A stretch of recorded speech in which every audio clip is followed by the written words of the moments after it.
idea what they were talking about. It's like, why are they so upset that I'm just asking questions? And when, you know, and what I found out, you know, I innocently walked into a hailstorm.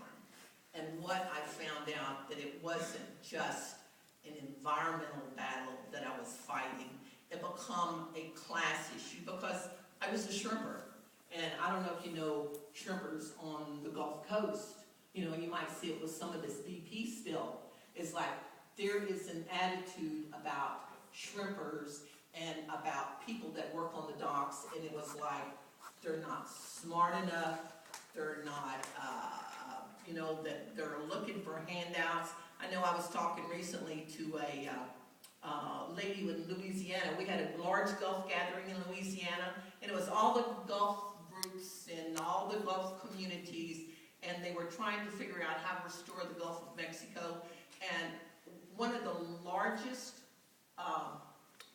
organizers, she said she had been talking to the EPA, and this is the EPA that was the task force sent down from Washington to restore the Gulf of Mexico. And you know what this EPA man said? He said, BP's been telling us those fishermen are lazy and they just want a handout and they do not want to work.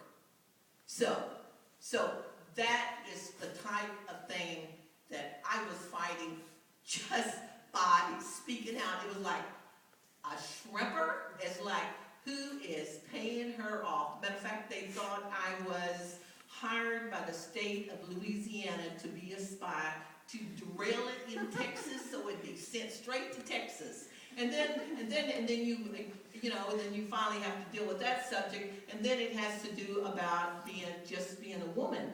And it wasn't only you know, like in the economic development or chamber of commerce or any of that. It was like even the shrimpers had issues about women being out front, women opening their mouth and trying to lead.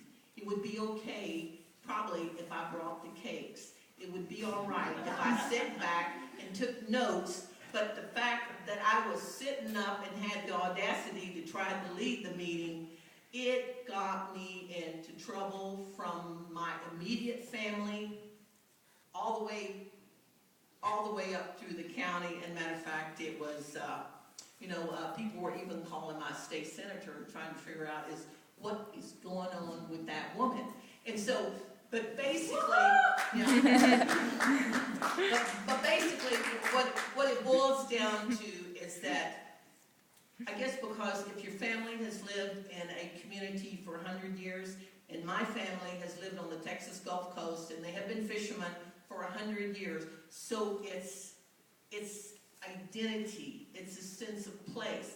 And I remember when I was 5 years old, and I can remember going to the bay, and I literally saw the bay, and she was a woman. I could see her. She was a woman. She had this long gray hair, and I remember her dress just floated out in the bay, and she had this wonderful personality. So I never forgot what that woman was and how she felt, and that she was alive. And so if you want to know why I acted out of character, is because to me the babe was alive, and I fought for her like you would fight for someone like a child that you were going into a burning place. You would go in, and that's why I started this thing and did totally out of character. But the thing of it is especially when you're in the state of Texas, and you all, I don't want to tell you anything that y'all don't already know.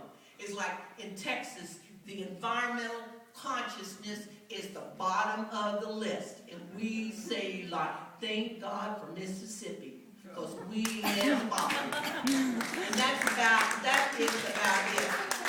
And so the thing is, it's like, what I was fighting, and I didn't know it. I just walked right into it. What I was fighting, it was the biggest economic development Texas had ever had.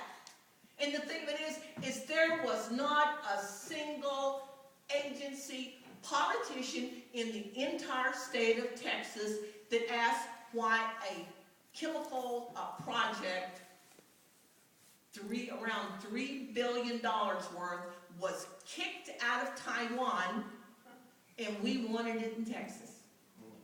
Now that is pretty amazing. I mean, kicked out of Taiwan, and at that time, Taiwan was, it was the Kuomintang. Environmental groups were illegal. 13 people in a group were illegal. But they managed to kick it out, and Texas took it in. So basically, that is where I became who I am now. It was walking up against this battle, and the thing of it is most people, they will see if you got that much against you, if you know it's a done deal, you know, and in Texas we know a lot of things are done deals. They are going to happen. They are going to happen, especially when you have all the Congress people. Matter of fact, the man who was he was a congressman, Phil Graham. He was running for president. He got the lion's share of the credit for bringing this polluting plant in. So you are faced against congressmen, senators, economic development, the entire county. Every single leader in my county had a contract with that company. And it's okay. It was totally okay down there. You know, it's a conflict of interest, but that is okay. So gradually, what it amounts to is like, are you going to give up your home? That's what it boiled down for me is, am I going to give up my home? I got a good excuse for not fighting it. Everybody's against me, my family, my county, the state. Everybody is opposed to you on it, but the only reason why I fought it is because it was alive, and I knew if I gave up on my home, I would lose the most important thing of who I was. And so the only thing I could do is I remember this very savvy environmentalist from Houston. He had came to Cedar, and he came to tell me that it was over with, it was a done deal, and it's like, you just need to give up. You just need to give up. And he said, nobody is going to blame you if you give up. Because, you know, I did normal stuff for a couple of years. I had tried to write to my congressman. I had tried to do petitions. I had tried to ask for hearings. But the thing of it was a done deal. And so it's like, know that you are the end of a very tacky parade, and it is over with. And it was like, you know, and it was right off the top of my head.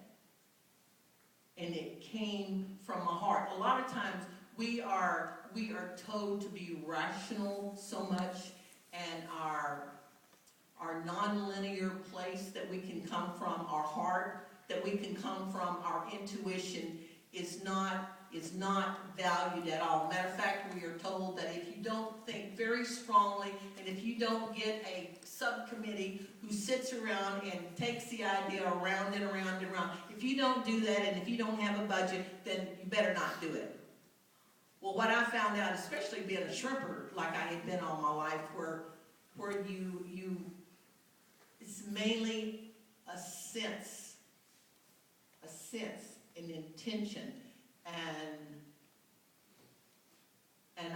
that's where I came from. So I immediately said I was going to do a hunger strike. And I mean, it came off the top of my head. I had never did a hunger strike in my entire life. I had never read anything about it. I didn't know anything about civil disobedience. I didn't know anything about the peace movement. I didn't know anything about Martin Luther King. I didn't know about Gandhi. I hadn't read any of the papers written on the civil disobedience. I just knew that was something I could do, and I didn't require anybody to do it. Because with a hunger strike, all you got to do is not eat. That's what I figured, you know. So I was so involved with this idea. You know, I told this activist, I want to do a hunger strike. And he said, that was